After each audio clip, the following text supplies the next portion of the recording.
জয় গুৰু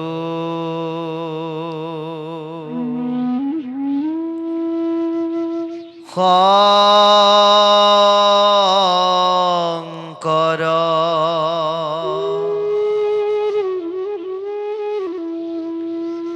সৰ্ব গুণাকৰ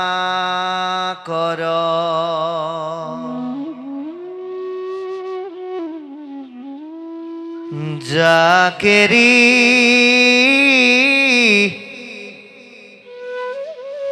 নাহিকে উপম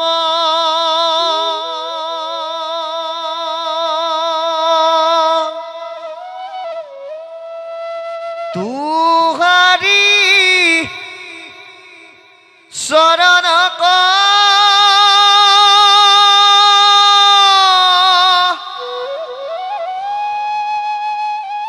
রেণু শতকোটি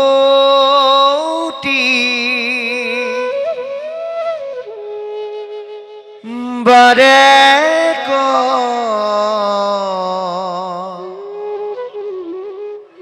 করু প্রণাম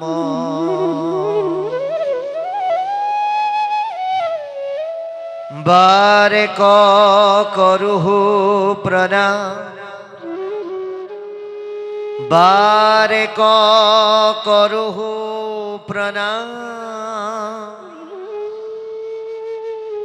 বারে করু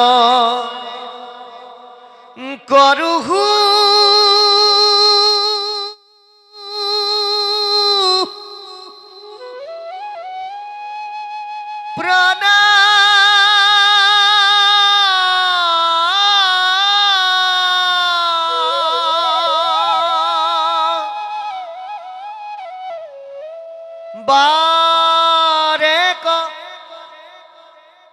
করু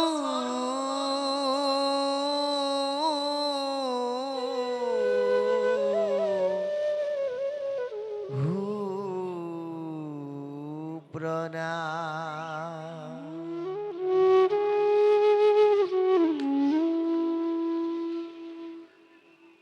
কৃষ্ণ জয় জয় কৃষ্ণ কৃপা ময় মহে সর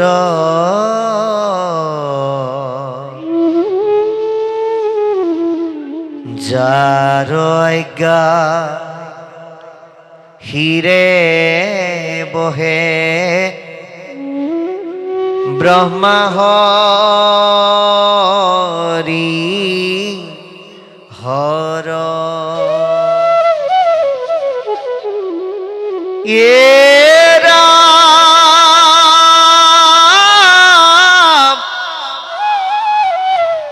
মৎস্য কুর্ম আদি অংশ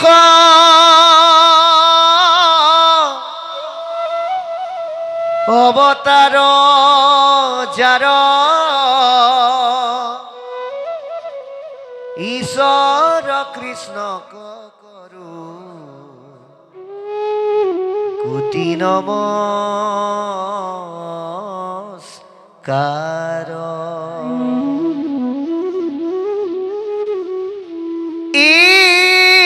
ঈশ্বর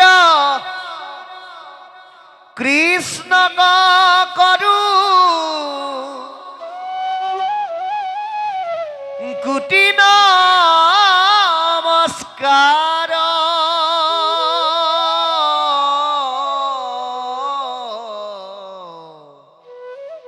রাম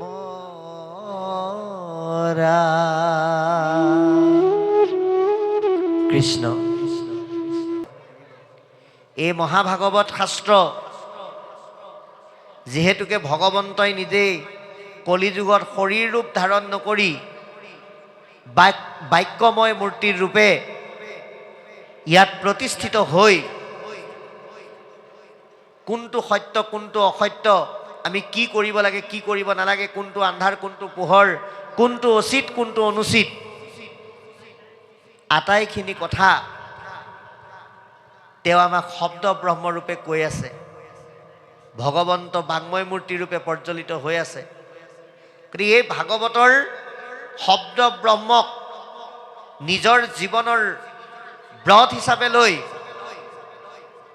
মৰণমুখী সংসাৰ তৰি জীৱনৰ ৰাস্তা পৰিৱৰ্তন কৰি জীৱনক গতি প্ৰদান কৰা এজন ব্যক্তি, যিজন কেৱল এজন মানুহেই নাছিল, তেওঁ আছিল এজন ৰজা, তেওঁ আছিল এজন বৈষ্ণৱ, যাক আপুনি আমি ভাগৱতৰ পাতনিতেই চিনি পাওঁ, পৰীক্ষিত ৰজা, যিজনে এই ভাগৱত শুনি এদিন নহয়, দুদিন নহয়, 3 দিন নহয়, 7 দিনৰ ভিতৰত যাৰ যি কথা সম্পৰ্কে ঋষিসকলে প্ৰশ্ন কৰিছে, এৰা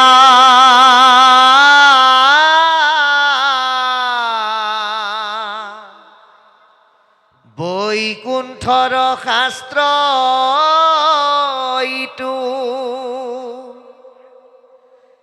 বেদান্ত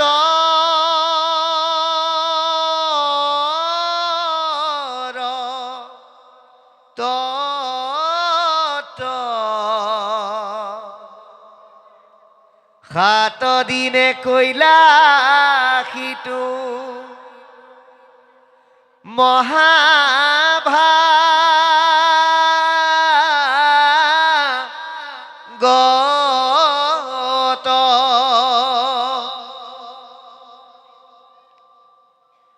এয়া বৈকুণ্ঠৰ শাস্ত্ৰ, বেদান্তৰ সাৰ, 7 দিনৰ ভিতৰত কৈ বুজাই এজন ৰজাক কেনেকৈ গতি দিলে বুলি শৌনক প্ৰমুখ্যে ঋষিসকলে সুতক প্ৰশ্ন কৰিছে। অৰ্থাৎ পৰীক্ষিত ৰজাই যদি এই ভাগৱত 7 দিন শুনি গতি পাব পাৰে, তেতিয়াহ'লে আপুনি আমি এই ভাগৱত সপ্তাহৰ প্ৰথম বাৰটোৰ পৰা শেষৰ বাৰটোলৈ কলিযুগৰ ঘূৰ কলিযুগৰ ভয়াৱহ সন্ধিক্ষণত থাকি শুনি যদি গতি লাভ কৰিব নোৱাৰোঁ, তেতিয়াহ'লে আমাৰ গত্যন্তৰ নাই। সেইকাৰণে ভাগৱত শ্ৰৱণ কৰিবলৈ হ'লে আমি নিজকে প্ৰস্তুত কৰি ল'ব লাগিব। কি বুলি? যে পৰীক্ষিত ৰজাই যদি 7 দিনত শুনি গতি পাব পাৰে, আমি শিৱসাগৰ বানমুখ চুতীয়া গাঁও বৰনামঘৰত হৈ থকা ভাগৱতৰ মাজত উপস্থিত থাকি ভাগৱত শ্ৰৱণ কৰি তৰিব নোৱাৰিম কিয়? এই প্ৰশ্নৰে আমি ভাগৱত শুনিব লাগিব। আৰু তাৰ কাৰণেই আজি আপোনা সবে এই 10ম স্কন্ধ ইতিমধ্যে আৰম্ভ কৰিছে। যে 9ম স্কন্ধত চন্দ বংশৰ সুন্দৰ বিৱৰণৰ পিছত 10ম স্কন্ধ আৰম্ভ হৈছে। আৰু এই 10ম স্কন্ধত পৰীক্ষিত ৰজাৰ মূল প্ৰশ্ন আছিল এনেকুৱা, মই 10মৰ ওপৰত অকণমান কৈ লৈছোঁ, তাৰপিছত মই মূল ভাগৱতৰ বিষয়েও কেইটামান কথা আপোনালোকৰ মাজত ক'ম। যিহেতুকে আমাক একাত্মভাৱে অনুষ্ঠানভাগ দিছে, কিন্তু উল্লেখিত বিষয়বস্তুৰ ওপৰত যদি অকণমান দাঙি নধৰোঁ, তেতিয়াহ'লে এইটো কথা অকণমান অপৰাধ হ'ব। সেয়েহে মই 10মৰ ওপৰত কিছু কথা অৱতাৰণা কৰি তাৰ পৰৱৰ্তী সময়ত আমি যিহেতুকে কলিযুগৰ অল্পমতি মনুষ্য, গোটেই ভাগৱতখন আমাৰ কণ্ঠাগত কৰাটো সম্ভৱ নহয়। কিন্তু আপোনালোকৰ দৰে মহাভকতে, আমাৰ নিজৰ কিন্তু একোৱেই নাই, শূন্য পাত্ৰ, আহোঁতেও একো লৈ অহা নাই, যাওঁতেও একো নিনিওঁ, কিন্তু আপোনালোকৰ দৰে মহাভকতে আশীৰ্বাদ দি আমাক ইমানেই কৃপা কৰিছে, যাৰ কাৰণে ভাগৱতৰ 7টিকৈ অধ্যায় আমি কণ্ঠাগত কৰি আপোনালোকৰ লগত অকণমান পঢ়িবৰ কাৰণে প্ৰয়াস কৰিছোঁ। গতিকে তাৰেই এটি বিষয়, একাদশ স্কন্ধৰ প্ৰথম অধ্যায়টি আমি আজি অকণমান আপোনালোকৰ মাজত পাঠ কৰাৰ লগতে আলোচনা কৰিম। কিন্তু তাৰ আগতে আজি 10ম স্কন্ধৰ সেই আৰম্ভণিৰ পৰা বৰ্তমান হৈ যোৱা বিষয়লৈকে কিছু আভাস আপোনালোকৰ মাজত দাঙি ধৰিবলৈ প্ৰয়াস কৰিছোঁ। এই দশম স্কন্ধত আদি দশমত সুন্দৰকৈ লিখকে প্ৰকাশ কৰিবলৈ যত্ন কৰিছে যে কৃষ্ণৰ চৰণৰ বিনে গতি নাই। যিজন কৃষ্ণই গোটেই অৱতাৰ বাদ দশম স্কন্ধৰ মাধ্যমেৰে গুণ লীলাকে আদি কৰি ভকতৰ লগত তেওঁৰ সম্বন্ধৰ কথা প্ৰকাশ কৰি প্ৰায় ৯২টা অধ্যায়ৰে গোটেই ভাগৱতৰ দ্বাদশ স্কন্ধৰ ভিতৰতে আটাইতকৈ দীঘলীয়া স্কন্ধ হিচাপে জনমানসত এই দশম স্কন্ধক চিনাকি কৰি থৈ গৈছে। ভাগৱতৰ মূল স্কন্ধ হৈছে ১২টা, অধ্যায় হৈছে ৩৩৫টা, শব্দ হৈছে ৫,৯৬,০০০ আৰু লক্ষণ হৈছে ১০টা। তাৰ ভিতৰত আটাইতকৈ বেছিকৈ অধ্যায় থকা স্কন্ধটোৱে হ'ল দশম স্কন্ধ। সৰ্বমুঠ ৯২টা অধ্যায় আছে। গতিকে এই দশম স্কন্ধত সম্পূৰ্ণ কৃষ্ণ আৰু তেওঁৰ লগত জড়িত দিব্য নাৰী আৰু পুৰুষসকলৰ লীলা ক্ৰিয়া আৰু সম্বন্ধ আৰু বহু অভিশাপ প্ৰাপ্ত জীৱৰ কৃষ্ণৰ স্পৰ্শত হোৱা মুক্তিৰ মাধ্যমেৰে সুন্দৰকৈ কথাখিনি প্ৰকাশ কৰি থৈ গৈছে। য'ত ৰজা পৰীক্ষিতে মাত্ৰ এটাই প্ৰশ্ন কৰিছিল, কি বুলি? এৰা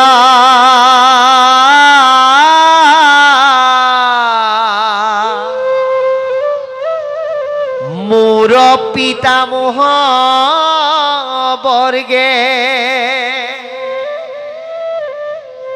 কৃষ্ণ কাপাই তৰিলা সংসাৰ ইয়াতি গোখোজ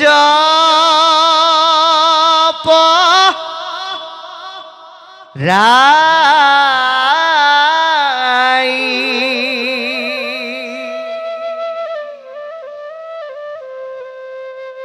হে গুৰুদেৱ, মোৰ পিতৃ পিতামহসকলে এই কৃষ্ণ নামৰ নৌকাত উঠি কেনেকৈনো এই সুন্দৰ সংসাৰ তৰি গ'ল, এই বিষয়ে কওক বুলি প্ৰশ্নৰ অৱতাৰণা কৰিলে। আৰু এই অৱতাৰণাৰ পৰাই কথাখিনি আৰম্ভ হৈছে। কি বুলি আৰম্ভ হৈছে? যে কংস যিজন প্ৰবল প্ৰয়াক্ৰমী ৰজা, গতিকে এই প্ৰবল প্ৰয়াক্ৰমী ৰজাই একমাত্ৰ ভনীয়েকক বিয়া দিব। কাৰ সৈতে দিব? এই মথুৰা ৰাজ্যৰ ইটো সুৰজ দুপতি, যাহাৰ সম্পদ বসুদেৱ মহামতি।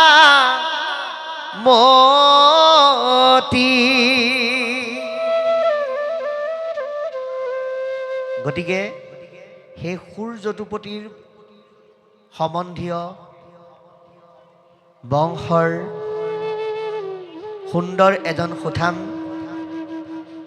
যুৱক, যাৰ নাম বসুদেৱ, তেওঁলৈ দৈৱকী আইগৰাকীক বিবাহ দিবৰ কাৰণে যোগাৰ কৰিছে। কি যোগাৰ কৰিলে? যে ৪০০,০০০তকৈও অধিক হাতী ঘোঁৰা দাস দাসী সকলো ফালৰ পৰা সা সম্পত্তিৰে ভৰাই নিজে দৈৱকীক বিয়া দিবলৈ গৈছে। আৰু বিয়া দিবলৈ যাওঁতে ঘোঁৰাৰ লেকাম তেওঁ নিজেই ধৰি গৈছে। ও ঘোঁৰা ডংকাই যাই কংস আকাশী পথত শুনিলন্ত বাণীটো যাহন্তে ৰথত ৰাম যাক লয়া যাৱ কংস শুনৰে অজ্ঞান যাহাৰ অষ্টম পুত্ৰে তুৰলৈবে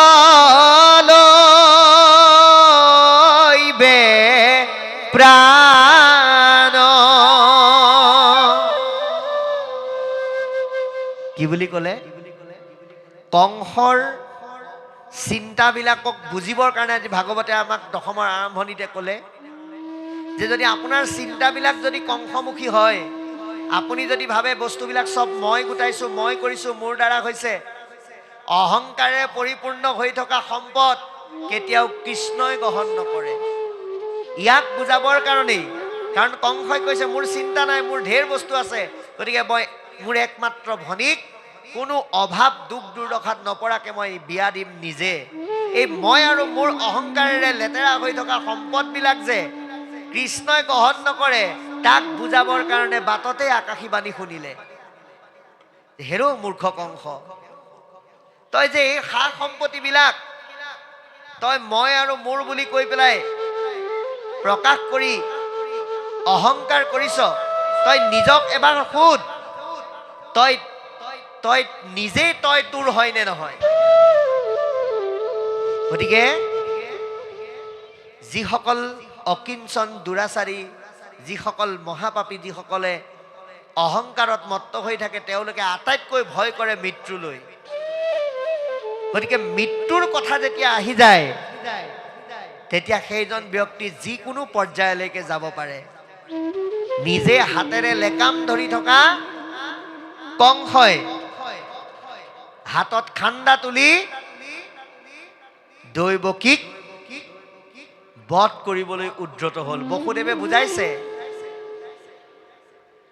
যে তুমি এই ৰাজ্যৰ এজন প্ৰবল পৰাক্ৰমী ৰজা, এজন মহাবীৰ, আজি জগতে তোমাৰ যশস্যা কৰি তোমাৰ গুণ বখানে, কেৱল সন্মুখত মৃত্যু আহিল বুলি এগৰাকী নাৰীক বধ কৰি নিজৰ শৌৰ্য বীৰ্য চিৰদিনৰ কাৰণে কেলেই ম্লান কৰা, এই বুলি বুজাইছে। তথাপিতো কংসই মানি নলয়। আকৌ কৈছে, হেৰা কংস, যে জীৱ জন্তুৰো মৃত্যু আছে, কিন্তু সেই মৃত্যুটো আমাৰ এটা গতিহে মাত্ৰ। মৃত্যুটো দেহৰহে আছে, আত্মাৰ মৰণ নাই। আত্মাই বেয়া সজাটো বেয়া হৈ গ'লে বেলেগ এটা সজালৈহে গতি কৰে। গতিকে তুমি এই সৰু কথাটোৰ কাৰণে এগৰাকী নাৰীক কেলেই বধ কৰিবলৈ লৈছা, এই বুলি বুজাইছে। তথাপিতো কংসই নুবুজে। বোলে তোমাৰ এই কথাই মোৰ মন বুজাব নোৱাৰে, মন ভুলাব নোৱাৰে। মই এওঁক মাৰিবৰ কাৰণে চেষ্টা কৰিছোঁ, এওঁক মাৰিহে মই নিজক ৰক্ষা কৰিবৰ কাৰণে মই পণ লৈছোঁ। তেতিয়া বসুদেৱে শপত খালে। সত্য ৰক্ষাৰ কাৰণে বসুদেৱে কৈ দিলে, কি বুলি? হেৰা কংস, তুমি তোমাৰ ভনীক বিশ্বাস কৰিব নালাগে। মই বসুদেৱ হিচাপে তোমাক কৈছোঁ, দৈৱকীৰ গৰ্ভত যিমানেই সন্তান জন্ম হ'ব, সকলো সন্তান আনি মই তোমাৰ হাতত গতাম, আৰু তুমি যি ইচ্ছা তাকে কৰিবা। এই কথা শুনি কিন্তু কংসই মানি ল'লে। বোলে ঠিক আছে, যদি তুমি এইটো কৰা, কাৰণ বসুদেৱ হ'ল সত্যৰ প্ৰতীক, সেইকাৰণে বসুদেৱে যে সত্যৰ লগত আপোচ নকৰে এয়া কংসইও জানে। কংস দৈত্য বা অসুৰ নহয়, কংস অহংকাৰীহে। গতিকে এই সত্যৰ ক্ষেত্ৰত যে বসুদেৱে আপোচ নকৰে, এই কথা জনাৰ কাৰণে এৰি দিলে। এৰি দিয়াৰ লগে লগে দৈৱকীৰ প্ৰথমজন পুত্ৰ জন্ম হ'ল, যাৰ নাম কীৰ্তিমন্ত। আৰু এই কীৰ্তিমন্তক বসুদেৱে আনি কংসৰ হাতত দিয়াৰ লগে লগে কংসই হাঁহি হাঁহি বসুদেৱক কৈছে, তোমাক কিন্তু মানিলোঁ দেই, মই যেনেকৈ ভাবিছিলোঁ তুমি তেনেকৈ সত্য পালন কৰিলা। আৰু এতিয়া মই তোমাক এটা আশ্বাস দিব বিচাৰোঁ যে মই তোমাৰ এই প্ৰথম ল'ৰাটোক নেমাৰোঁ, কাৰণ মোৰ মৃত্যু আছে 8 নম্বৰটোৰ লগতহে। গতিকে মই প্ৰথম ল'ৰাটো মাৰি মই ব্ৰহ্ম হত্যাৰ ভাগী হ'ব নোৱাৰো বুলি কৈ এৰি দিলে। এতিয়া অহংকাৰৰ পতন হ'ব লাগিব। ভগৱন্ত কৃষ্ণই এই ধৰাধামলৈ অৱতাৰ লোৱাৰ কাৰণ কি? অধৰ্ম বিনাশ আৰু ধৰ্মক স্থাপন। গতিকে কংসৰ মনত যদি দয়াভাৱ আহি যায় তেতিয়া ধৰ্ম স্থাপনত অসুবিধা আহিব। সেইকাৰণে কোন আহিল? নাৰদ আহিল। আহি পেলাই কংসক ক'লে, নাৰায়ণ নাৰায়ণ নাৰায়ণ। কংস, তোমাক মই এই ৰাজ্যৰ প্ৰবল পৰাক্ৰমী বীৰ আৰু ৰজা বুলি ভাবি ভুল কৰিছিলো, কিন্তু তুমিও যে এজন মহামূৰ্খ মই আজিহে গম পালো। বোলে কিয়? তুমি বসুদেৱ দৈৱকীক কিয় এৰি দিলা? বোলে এৰিলো আৰু 1 নম্বৰ পুত্ৰটোৰ লগততো মোৰ মৃত্যু নাই, 8 নম্বৰটোৰ লগতহে আছে। লগে লগে কংসই 8 পাহ ফুল নাৰদে কংসৰ সন্মুখত দি কৈ দিলে, তুমি 1ৰ পৰা 8লৈ আৰু 8ৰ পৰা 1লৈ গন্তি কৰা। কংসই গন্তি কৰিলে, প্ৰথম, দ্বিতীয়, তৃতীয়, চতুৰ্থ, পঞ্চম, ষষ্ঠ, সপ্তম, অষ্টম। আকৌ এইফালৰ পৰা আহা, অষ্টম, সপ্তম, ষষ্ঠ, পঞ্চম, চতুৰ্থ, তৃতীয়, দ্বিতীয়, প্ৰথম। তাৰমানে অষ্টমেই প্ৰথম, প্ৰথমেই অষ্টম। তুমি কেনেকৈ গম পাবা? দেৱতাবিলাক তোমাতকেও বহুত চতুৰ। লগে লগে কংসৰ মনত আকৌ খেলি মেলি হ'ল। বসুদেৱ দৈৱকীক আনি পোতাশালত বন্দী কৰি দিলে, যাৰ লগে লগে গোটেই কংসৰ কাৰাগাৰ এক সুন্দৰ পৰিৱেশৰে পৰিৱেশিত হৈ গ'ল। ভগৱন্ত কৃষ্ণই চিন্তা কৰিলে যে দৈৱকী তেতিয়া গৰ্ভৱতী। গতিকে প্ৰকাৰন্তে দৈৱকীৰ গৰ্ভ চুৰ কৰি বলুভদ্ৰক নি পেলাই ৰোহিণীৰ গৰ্ভত দিলেগে। আৰু মানুহে ভাবিলে কি হ'ল? দৈৱকীৰ গৰ্ভ বিনাশ হ'ল। পৰৱৰ্তী সময়ত বসুদেৱৰ বীৰ্যৰ যোগেদি কৃষ্ণ দৈৱকীৰ গৰ্ভত প্ৰৱেশ কৰাৰ লগে লগে কোটি সূৰ্যৰ পোহৰে গোটেই কংসৰ কাৰাগাৰ পোহৰাই তুলিলে। কংসই ভয় খাই গ'ল যে মোৰ মৃত্যু আহি সন্মুখত উপস্থিত হ'ল। আৰু এনেকৈ নানান কাৰ্য কৰাৰ লগে লগে দেৱতাসকলে প্ৰাৰ্থনা কৰিলে, হে প্ৰভু, তোমাৰ চৰণত কাকুতি কৰি মাতিছোঁ, চিৰেই তুমি আহি ইয়াত অৱতাৰ ধাৰণ কৰা। আৰু দেৱতাসকলৰ স্তুতিমতে তেওঁলোকক আশ্বাস বাণী কৰি দিব্য নাৰীসকলক গোকুলত অৱতাৰ ল'বলৈ কৈ বসুদেৱৰ ঔৰসে দৈৱকীৰ গৰ্ভে কৃষ্ণ জন্ম হৈ কংস পুতনাৰ দৰে দৈত্যবিলাকক তেওঁৰ চাৰিত্ৰিক কৰ্ম আৰু লীলাৰ যোগেদি বধ কৰিলে। আৰু তেতিয়াৰ পৰাই কৃষ্ণকেন্দ্ৰিক বিভিন্ন লীলা কৰ্ম আৰম্ভ হ'ল। শিশু কালৰ পৰা ধৰি কিশোৰ কালৰ পৰা ধৰি যৌৱন কাললৈকে বিভিন্ন ক্ৰিয়া লীলা আৰু ৰাস লীলাকে আদি কৰি সুমধুৰ সুস্বাদুৰ বৰ্ণময় বেদক পান কৰি ভাল পোৱা গোপীসকলক মোহিত কৰিব পৰা অনন্য লীলা সুন্দৰকৈ আৰম্ভ হ'ল, যাক এই দশমৰ মাজেদিয়ে প্ৰকাশ কৰিলে।